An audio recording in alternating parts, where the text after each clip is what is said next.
అందరికీ నమస్తే. Welcome to TR TV. నేను మీ తిరుపతి. కాంగ్రెస్ పార్టీకి సుమారు 9 మంది రాజీనామా చేసేటటువంటి ఆలోచనలో ఉన్నట్టుగా సోషల్ మీడియాలో వినబడుతున్నటువంటి చర్చ. ఈ అంశం పైన చాలా మంది రాజకీయ విశ్లేషకులు, సీనియర్ జర్నలిస్టులు రకరకాలుగా మాట్లాడుకునేటటువంటి కార్యక్రమం చేస్తున్నారు. రేవంత్ రెడ్డి పైన, కాంగ్రెస్ పార్టీ పైన అసంతృప్తితో, అసహనంతో, కోపంతో, బాధతో ఉన్నటువంటి దాదాపు 9 మంది కాంగ్రెస్ పార్టీ సీనియర్ లీడర్లు కాంగ్రెస్ కి రాజీనామా చేయడానికి సిద్ధంగా ఉన్నట్టుగా సోషల్ మీడియాలో వినబడుతున్నటువంటి ఒక వార్త. ఈ 9 మంది ఎవరు, ఎందుకు రాజీనామా చేయబోతున్నారు, రాజీనామా చేయడానికి గల కారణం ఏందని చెప్పి రకరకాలుగా వినబడుతున్నది. ఇప్పుడు ఆల్రెడీ జీవన్ రెడ్డి అన్న కాంగ్రెస్ పార్టీకి రాజీనామా చేసిండు. జీవన్ రెడ్డి అన్న రేవంత్ రెడ్డితో మాట్లాడిండు, హైకమాండ్తో మాట్లాడిండు, కాంగ్రెస్ పార్టీ మంత్రులతో మాట్లాడిండు. ఈ సంజయ్ కుమార్ అనేటటువంటి వ్యక్తి బీఆర్ఎస్లో గెలిచిండు, బీఆర్ఎస్ నుండి కాంగ్రెస్ పార్టీలోకి వచ్చిండు, కాంగ్రెస్లోకి వచ్చి మమ్మల్ని డిస్టర్బెన్స్ చేస్తున్నాడు, ఇబ్బంది పెడుతున్నాడు. ఈ సంజయ్ కుమార్ అనేటటువంటి వ్యక్తిని కాంగ్రెస్ నుండి తీసేయండి, కాంగ్రెస్లో లేడు అని చెప్పి అనౌన్స్ చేయండి అని చెప్పి జీవన్ రెడ్డి అన్న బాగా ఫైట్ చేసిండు. ఈ సంజయ్ కుమార్ అరాచకం తట్టుకోలేకపోయింది. సంజయ్ కుమార్ ఓవర్ యాక్షన్ జీవన్ రెడ్డి అన్న తట్టుకోలేకపోయింది. ఆఖరికి రేవంత్ రెడ్డి చెప్పినా రేవంత్ రెడ్డి వింటలేడని చెప్పి అసంతృప్తితోటి, రేవంత్ రెడ్డి పైన ఉన్నటువంటి కోపంతో కాంగ్రెస్ని వదిలిపెట్టిండు. అంటే కాంగ్రెస్కి రాజీనామా చేసిండు. జీవన్ రెడ్డి బాటలో సుమారు 9 మంది కాంగ్రెస్ పార్టీకి సంబంధించిన సీనియర్ లీడర్లు ఉన్నారు అనేది వినబడుతున్నటువంటి వ్యవహారం. ఈ 9 మంది పార్టీ మారినటువంటి ఎమ్మెల్యేలకు సంబంధించిన వ్యవహారంలో కూడా కొంతమంది ఉన్నారట, ఇంకొంతమంది సీనియర్ లీడర్లు ఉన్నారట. అంటే రేవంత్ రెడ్డి పైన కోపంగా ఉన్నటువంటి వాళ్ళు, కాంగ్రెస్ ప్రభుత్వం పైన అసహనంతో, అసంతృప్తితో ఉన్నటువంటి వాళ్ళు కూడా ఉన్నారు అనేది వినబడుతున్న చర్చ. అసలు ఏం జరుగుతుంది కాంగ్రెస్లో, ఏం కథ అనేది మనం డెప్త్గా మాట్లాడుకుందాం. ఫస్ట్ టైం మన ఛానల్ చూస్తున్న వాళ్ళు దయచేసి సబ్స్క్రైబ్ చేయండి, షేర్ చేయండి, లైక్ చేయండి. మీరు సబ్స్క్రైబ్ చేసుకోవడం ద్వారా నాకు ధైర్యం వస్తుంది, బలం వస్తుంది. నేను ఇంకా ప్రజా సమస్యలపైన గట్టిగా మాట్లాడతా, ప్రభుత్వాన్ని గట్టిగా ప్రశ్నిస్తా. రైట్గా టాపిక్లోకి పోతే, దాదాపు 9 మంది ఒరిజినల్ కాంగ్రెస్ పార్టీ లీడర్లు పార్టీని వీడబోతున్నట్టుగా వినబడుతున్న వ్యవహారం కదా. ఈ 9 మంది ఎవరు, ఈ 9 మంది ఎందుకు కాంగ్రెస్కి రాజీనామా చేస్తారు? ఇప్పుడు సాధారణంగా ప్రతిపక్ష పార్టీకి సంబంధించినటువంటి ఎమ్మెల్యేలైనా, లీడర్లైనా ప్రతిపక్షానికి రాజీనామా చేసి అధికార పార్టీలోకి వస్తారు, అధికార పార్టీలోకి జాయిన్ అవుతారు. ఎందుకంటే కేసులో బారిన పడకుండా తప్పించుకోవడానికి, ఆస్తులు కాపాడుకోవడానికి, లేకపోతే ప్రభుత్వంలో ఉంటే చిన్న చిన్న పనులు చేసుకోవచ్చు, మనం ఎన్ని దందాలు చేసినా నడుస్తుంది అనేటటువంటి ఆలోచనతోటి ప్రతిపక్ష పార్టీ నాయకులు చాలామంది వాళ్ళు ప్రతిపక్షానికి రాజీనామా చేసి అధికార పార్టీలోకి వస్తారు. కానీ ఇక్కడ సీన్ రివర్స్ కనబడుతున్నది. అధికార పార్టీలో ఉన్నటువంటి లీడర్లే అధికార పార్టీకి, కాంగ్రెస్కి రాజీనామా చేసి ప్రతిపక్షంలోకి పోతున్నారు.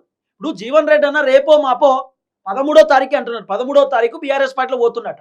అధికార పార్టీలో ఉన్నటువంటి లీడర్ బీఆర్ఎస్ పార్టీలో పోవడం అంటే నిజంగా విచిత్రం అనిపిస్తున్నది, ఆశ్చర్యం వేస్తున్నది. కాబట్టి ఇప్పుడు బీఆర్ఎస్లో ఉన్నటువంటి లీడర్లు చాలా మంది కాంగ్రెస్లో ఉన్నటువంటి లీడర్లను ఆహ్వానిస్తారు. రండి, పర్లేదు, 2028లో బీఆర్ఎస్ అధికారంలోకి రాబోతుంది, మీరు వస్తే ఇంకా పార్టీకి మైలేజ్ పెరుగుతుంది, బూస్టింగ్ వస్తుంది, బీఆర్ఎస్కి మీరు వస్తే బాగుంటుంది, రండి అని చెప్పి బీఆర్ఎస్ వాళ్ళు కూడా కాంగ్రెస్లో ఉన్నటువంటి లీడర్లను ఆహ్వానిస్తారు. సుమారు 9 మంది లీడర్లు.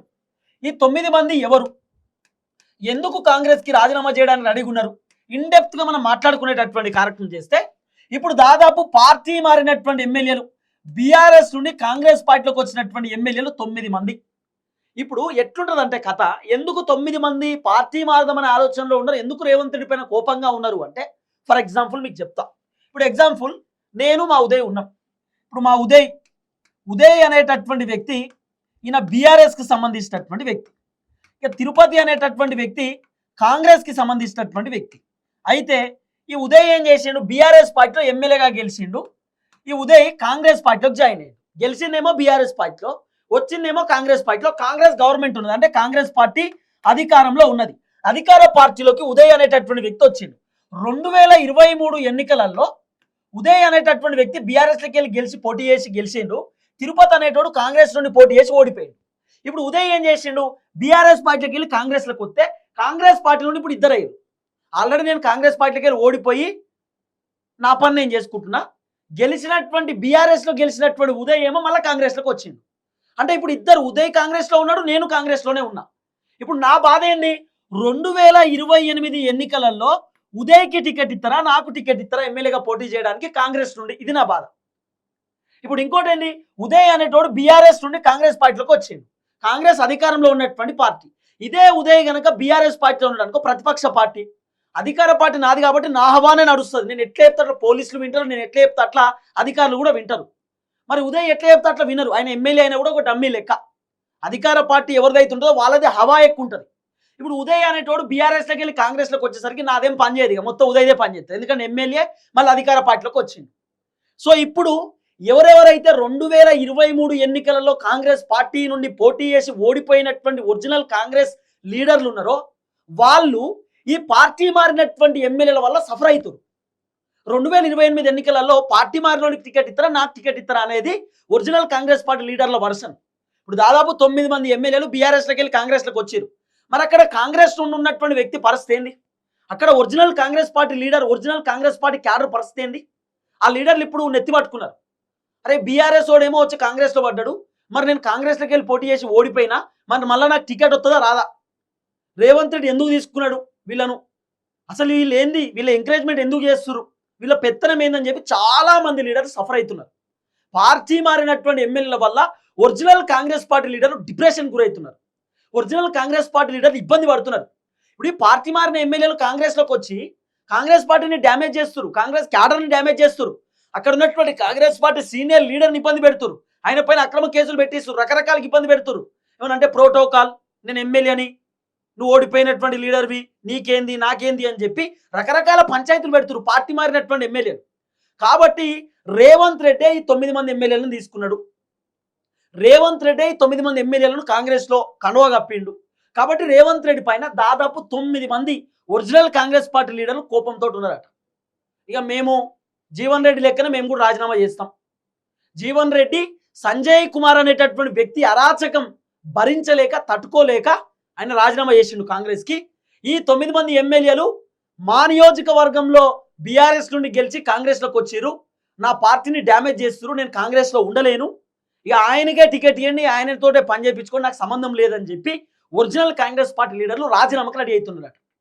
రాజీనామాకు సిద్ధమవుతా ఉన్నారు అనేది వినబడుతున్న చర్చ. అసలు ఎందుకు కోపం వస్తుంది 9 మంది లీడర్లకు, ఏం కథ అంటే ఇదే మొన్న మున్సిపల్ కార్పొరేషన్ ఎన్నిక జరిగింది.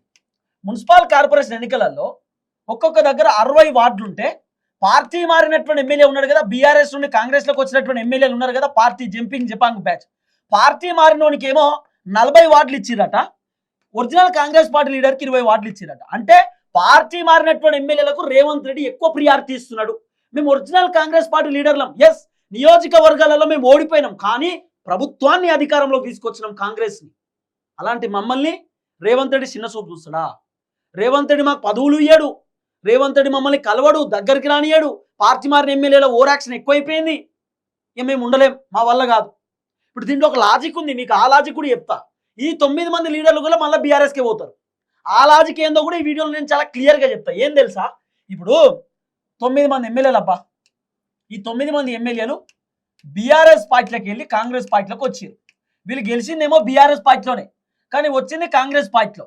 అయితే 2023 ఎన్నికలలో కాంగ్రెస్ పార్టీ నుండి పోటీ చేసి ఓడిపోయినటువంటి లీడర్లు ఉన్నారు కదా, ఈ 9 మంది లీడర్లు ఏం చేయాలి? ఇప్పుడు గెలిచినోడేమో కాంగ్రెస్లోకి వచ్చినప్పుడు మరి ఓడిపోయినటువంటి లీడర్ పరిస్థితి ఏంది కాంగ్రెస్లో?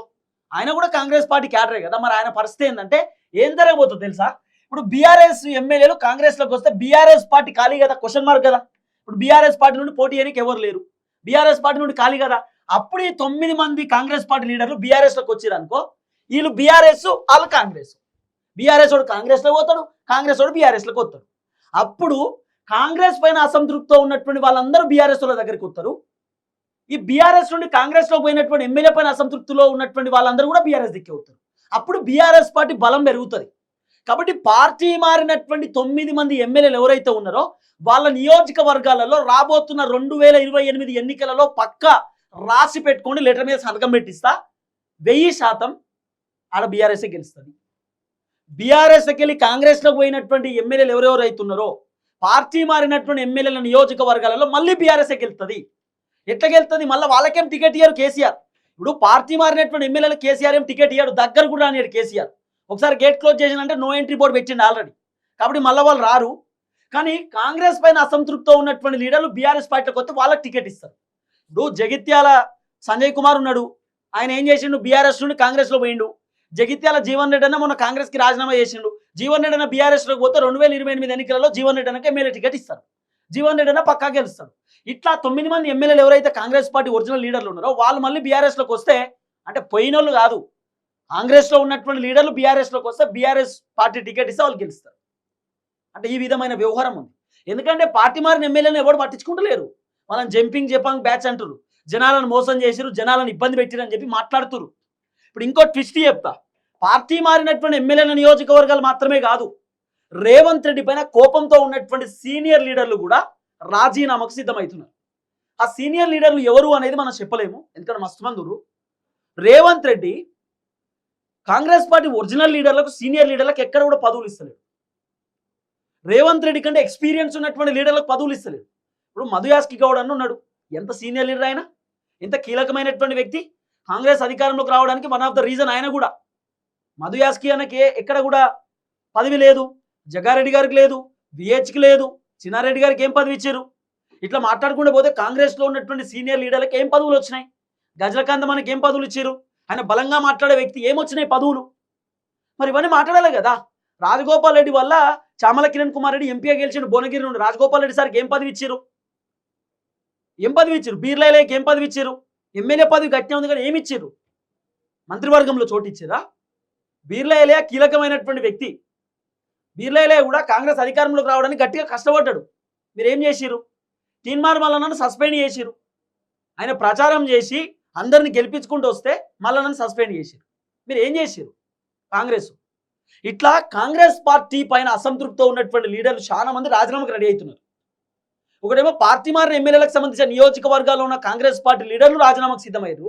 రేవంత్ రెడ్డి పైన కోపంతో ఉన్న వాళ్ళు, రేవంత్ రెడ్డి పైన అసంతృప్తి, అసహనంతో, కోపంతో ప్రభుత్వం పైన తిరుగుబాటు చేసేటటువంటి లీడర్లు కూడా రాజీనామాకు రెడీ అవుతున్నారు. సుమారు 9 మంది కాంగ్రెస్ పార్టీకి సంబంధించినటువంటి లీడర్లు, కీలకమైనటువంటి వ్యక్తులు, నియోజకవర్గ స్థాయి లీడర్లు, అలాగే సీనియర్ లీడర్లు రాజీనామాకు సిద్ధమవుతున్నట్టుగా సోషల్ మీడియాలో వినబడుతున్నటువంటి చర్చ.